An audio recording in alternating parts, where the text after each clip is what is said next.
തായ്ലാൻഡും കംബോഡിയയുമായിട്ട് വീണ്ടും യുദ്ധം പൊട്ടിപ്പുറപ്പെട്ടിരിക്കുകയാണ്. കഴിഞ്ഞ ഒക്ടോബറിൽ അമേരിക്കൻ പ്രസിഡന്റ് ട്രംപ് നടത്തിയൊരു പ്രഖ്യാപനമുണ്ട്. തായ്ലാൻഡും കംബോഡിയയും ഞാൻ പറഞ്ഞു അവർ യുദ്ധം അവസാനിപ്പിച്ചു, രണ്ട് രാജ്യങ്ങളും തമ്മിൽ വെടിനിർത്തൽ കരാറായി എന്ന് ട്രംപ് ഒക്ടോബറിൽ വലിയ പ്രഖ്യാപനം നടത്തി. അതിന് പിന്നാലെ മലേഷ്യയും ഇവരുടെ പ്രശ്നപരിഹാരത്തിന് ഇടപെട്ടിരുന്നു. അങ്ങനെ മലേഷ്യയിൽ വെച്ച് ഡൊണാൾഡ് ട്രംപിൻ്റെ സാന്നിധ്യത്തിൽ കംബോഡിയയും തായ്ലാൻഡും അവർ സമാധാന കരാറിൽ ഒപ്പിട്ടു.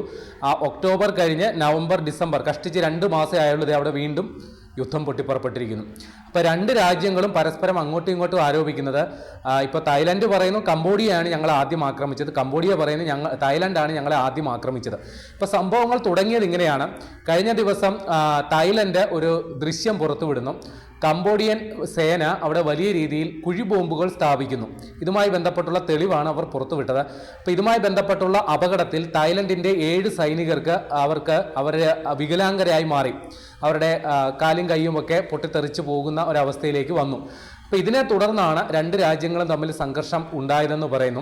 കംബോഡിയ അതിർത്തിക്കപ്പുറം നിന്ന് വലിയ രീതിയിൽ റോക്കറ്റ് ആക്രമണം നടത്തുന്നു. തായ്ലൻഡ് അമേരിക്കൻ നിർമ്മിത F-16 യുദ്ധവിമാനങ്ങൾ ഉപയോഗിച്ച് വ്യോമാക്രമണം നടത്തുന്നു. അപ്പോൾ ഇന്നത്തെ ഒരു വിവരമനുസരിച്ച് തായ്ലൻഡ് കംബോഡിയയിലെ 7 സ്ഥലങ്ങളിൽ ബോംബാക്രമണം നടത്തി എന്നുള്ളതാണ് വിവരം. അപ്പോൾ കംബോഡിയയിലും തായ്ലൻഡിലും ഉണ്ടായ മരണനിരക്ക് സംബന്ധിച്ചുള്ള കൃത്യമായ വിവരം നമുക്കില്ല. ഒടുവിൽ ലഭിക്കുന്ന വിവരം പ്രകാരം 21 പേർ രണ്ട് രാജ്യങ്ങളിലുമായി യുദ്ധക്കെടുതികളിൽ കൊല്ലപ്പെട്ടിട്ടുണ്ട് എന്നുള്ളതാണ് വിവരം. ഏതാണ്ട് 7 ലക്ഷത്തോളം പേർ രണ്ട് രാജ്യങ്ങളിൽ നിന്നും പലായനം ചെയ്തിട്ടുണ്ട് എന്നുള്ള വിവരങ്ങളും വരുന്നുണ്ട്. രണ്ട് രാജ്യങ്ങളിലെ അതിർത്തി മേഖലകളിൽ നിന്ന് സുരക്ഷിതമായ സ്ഥാനങ്ങളിലേക്ക് 7 ലക്ഷത്തോളം പേർ പോയിട്ടുണ്ട് എന്നുള്ള വിവരവും വരുന്നുണ്ട്.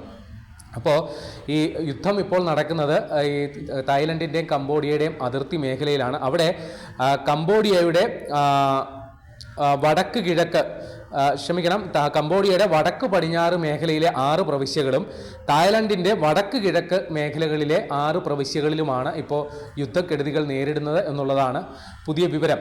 അപ്പോൾ രണ്ട് രാജ്യങ്ങളും അടിയന്തരമായിട്ട് സമാധാന കരാറിൽ ഏർപ്പെടണം എന്ന് ട്രംപ് ഇടപെട്ട് ആവശ്യപ്പെട്ടിട്ടുണ്ട്. ട്രംപ് രണ്ട് രാജ്യങ്ങളുടെയും പ്രധാനമന്ത്രിമാരുമായിട്ട് ഫോണിൽ സംസാരിച്ച് അടിയന്തരമായി അവർ സമാധാന കരാറിൽ ഏർപ്പെടും, വെടിനിർത്തൽ കരാറിൽ ഏർപ്പെടും എന്ന് ട്രംപ് പ്രഖ്യാപനം നടത്തി. പക്ഷേ ഇപ്പോഴും അവിടെ ഏറ്റുമുട്ടൽ തുടരുന്നു എന്നുള്ളതാണ് വാർത്ത. ട്രംപിൻ്റെ ആഹ്വാനവും ഒക്കെ തള്ളിക്കൊണ്ടാണ് ഇപ്പോൾ പ്രഖ്യാപനം വന്നേക്കുന്നത്. അതിനിടയിൽ തായ്ലാൻഡ് പ്രധാനമന്ത്രി, അദ്ദേഹത്തിൻ്റെ പേര് അനുതിൻ ചാൻവിറാക്കുൾ എന്നാണ് അദ്ദേഹത്തിൻ്റെ പേര്. അപ്പോൾ ഈ അനുതിൻ പറഞ്ഞേക്കുന്നത് അമേരിക്കൻ പ്രസിഡന്റ് ഇടപെട്ടിട്ടുണ്ട്, പക്ഷേ ഞങ്ങളുടെ യുദ്ധവും അമേരിക്ക ഞങ്ങളുമായിട്ട് നടത്തുന്ന ട്രേഡുമായിട്ട് കൂട്ടിക്കുഴയ്ക്കാൻ പാടില്ല. അങ്ങനെ ട്രംപ് ഇപ്പോൾ വെടിനിർത്തൽ കരാറിനെ കുറിച്ച് പ്രഖ്യാപനം നടത്തിയെങ്കിലും അത് ഈ ട്രേഡുമായി ബന്ധപ്പെട്ട് യാതൊന്നും തന്നെ അദ്ദേഹത്തിൻ്റെ പരാമർശത്തിൽ വന്നിട്ടില്ല എന്നുള്ളതും ഇതുമായി ബന്ധപ്പെട്ട ശ്രദ്ധേയ സംഗതിയാണ്. അപ്പോൾ അവിടെ ഇപ്പോൾ രണ്ട് രാജ്യങ്ങളും തമ്മിലുള്ള യുദ്ധം എന്ന് പറയുന്നത് കാലപ്പഴക്കം കുറേ ചെന്നതാണ്. രണ്ട് രാജ്യങ്ങൾ തമ്മിൽ അതിർത്തി തർക്കം കുറേ കാലമായിട്ടുള്ളതാണ്. പലപ്പോഴായിട്ട് സംഘർഷത്തിലേക്ക് അത് വഴിമാറിയിട്ടുമുണ്ട്. അപ്പോൾ ഇത് ചരിത്രം പറയുകയാണെങ്കിൽ ഇത് തുടങ്ങുന്നത് തന്നെ 1907 അന്ന് ഈ തായ്ലൻഡും കംബോഡിയയും ഒറ്റ രാജ്യമായിട്ട് ഫ്രഞ്ച് കോളനിയായിരുന്നു. ഫ്രഞ്ചുകാർ അടക്കി ഭരിച്ചുകൊണ്ടിരുന്ന സ്ഥലമാണ് ഈ തായ്ലൻഡും കംബോഡിയയും. അപ്പോൾ ഇവർ പിൻവാങ്ങുന്ന സമയത്ത് 1907 അതിർത്തി നിർണയം നടത്തി. അങ്ങനെ അതിർത്തി നിർണയം നടത്തിയ ആ അതിർത്തി രേഖ അത് ഇപ്പോൾ ഈ രണ്ട് രാജ്യങ്ങളും അംഗീകരിക്കുന്നില്ല എന്നുള്ളതാണ് സംഗതി. അപ്പോൾ ഇവിടെ ഈ അതിർത്തി മേഖലയിൽ തായ്ലൻഡിൻ്റെയും കംബോഡിയയുടെയും അതിർത്തി മേഖലയിൽ ഈ യുനെസ്കോയുടെ പൈതൃക പട്ടികയിൽപ്പെടുന്ന ഒരു ശിവക്ഷേത്രമുണ്ട്. അതിനെ പ്രീഹ് വിഹാർ എന്നാണ് അറിയപ്പെടുന്നത്. അപ്പോൾ അവിടെ അതിനെ പ്രാദേശിക ഭാഷയിൽ അറിയപ്പെടുന്നത് പ്രസാദ് തൻ മുൻതോം എന്നും അതേപോലെ ഇതേപോലെ പ്രാദേശികമായിട്ടുള്ളതിന് പേരുണ്ട്. ഒരു ക്ഷേത്രം മാത്രമല്ല, ഒന്നിലധികം ക്ഷേത്രങ്ങൾ അവിടെ ഉണ്ട് എന്നുള്ളതാണ്. അപ്പോൾ ഈ തായ്ലാൻഡ് കംബോഡിയ മേഖലയിൽ ഈ ഹിന്ദു വിശ്വാസം എങ്ങനെ വന്നു? ഈ പറയുന്ന ഈ പ്രീഹ് വിഹാർ എന്ന് പറയുന്നത് ഒരു പുരാതനമായ ശിവക്ഷേത്രമാണ്. അവിടെ ശിവലിംഗം അടക്കമുള്ള പ്രതിഷ്ഠകളുമുണ്ട്, ദാരുശില്പങ്ങളുണ്ട്. നമ്മുടെ കരിങ്കല്ലിൽ കൊത്തിയെടുത്ത തരത്തിലാണ് അവിടുത്തെ വിദ്യകളും ശില്പങ്ങളും ഒക്കെ സജ്ജീകരിച്ചിട്ടുള്ളത്. അപ്പോൾ ഈ തായ്ലൻഡ് കംബോഡിയ പോലെയുള്ള രാജ്യത്ത് എങ്ങനെ ഹിന്ദുമത വിശ്വാസം വന്നു എന്ന് പറഞ്ഞാൽ അത് നമ്മുടെ തെക്കേ ഇന്ത്യയിൽ നിന്നും വ്യാപിച്ചതാണ് അങ്ങോട്ടേക്ക്. പ്രത്യേകിച്ച് അവിടെ ഈ ഖമർ രാജവംശത്തിൽപ്പെട്ട ഉദയരാദിത്യവർമ്മൻ രണ്ടാമൻ്റെ കാലത്താണ് ഈ ക്ഷേത്രം പണി കഴിപ്പിച്ചത്. അത് 11-ാം നൂറ്റാണ്ടിലാണ്. അത്രയ്ക്ക് പുരാതനമായ ഒരു ക്ഷേത്രമാണ്. അതുകൊണ്ട് തന്നെയാണ് അത് യുനെസ്കോയുടെ പൈതൃക പട്ടികയിൽ ഇടം പിടിച്ചിരിക്കുന്നത്. അപ്പോൾ ഈ യുദ്ധക്കെടുതികളുടെ ഭാഗമായിട്ട് ഈ ക്ഷേത്രത്തിൽ വലിയ കേടുപാടുകൾ സംഭവിക്കുന്നുണ്ട്.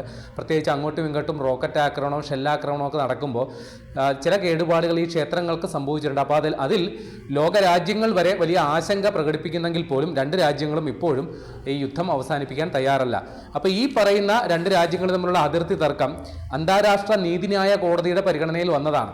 1962 ഈ അന്താരാഷ്ട്ര നീതിന്യായ കോടതി ഈ ക്ഷേത്രം, ഈ പുരാതന ശിവക്ഷേത്രം അത് കംബോഡിയയ്ക്ക് അവകാശപ്പെട്ടതാണ് എന്നുള്ള വിധി പുറപ്പെടുവിച്ചു. പക്ഷേ ഈ ക്ഷേത്രം നിലനിൽക്കുന്നത് ഒരു വനമേഖലയിലാണ്. ഒരു വലിയ മലയിടുക്കുകളും വലിയ രീതിയിലുള്ള വനവും ഒക്കെ ഉള്ളൊരു മേഖലയിലാണ് ഈ ക്ഷേത്രം സ്ഥിതി ചെയ്യുന്നത്. അപ്പോൾ ഈ ക്ഷേത്രം സ്ഥിതി ചെയ്യുന്ന മലയിടുക്ക് അത് തായ്ലൻഡിൻ്റെ അതിർത്തി മേഖലയിലുള്ളതാണ്. അതുകൊണ്ട് ഈ ക്ഷേത്രവും തങ്ങൾക്ക് അവകാശപ്പെട്ടതാണ് എന്നാണ് തായ്ലൻഡ് പറയുന്നത്. അപ്പോൾ 62 അന്താരാഷ്ട്ര നീതിന്യായ കോടതിയുടെ വിധി തായ്ലൻഡ് അംഗീകരിക്കുന്നില്ല. അപ്പോൾ അതുകൊണ്ടാണ് ഈ അതിർത്തി തർക്കം കാലാകാലങ്ങളായിട്ട് അവിടെ വരുന്നത്. കഴിഞ്ഞ ഒക്ടോബറിൽ ഒരു യുദ്ധം അവസാനിപ്പിച്ച് 2 മാസത്തിന് ശേഷം വീണ്ടും യുദ്ധം അവിടെ കൊടുമ്പിരി കൊണ്ട് നടക്കുന്നു എന്നുള്ളതാണ് മനസ്സിലാക്കേണ്ടത്.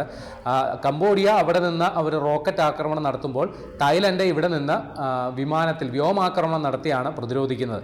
അപ്പോൾ അവിടെ രണ്ട് കൂട്ടരും തമ്മിൽ പരസ്പര ചർച്ചകൾ നടത്തി മുൻപും ഈ വെടിനിർത്തൽ ധാരണ ഉണ്ടായതാണെങ്കിലും പിന്നീടും ഇത് വീണ്ടും മറനീക്കി പുറത്തു വരുന്നു എന്നുള്ളതാണ് വിവരം.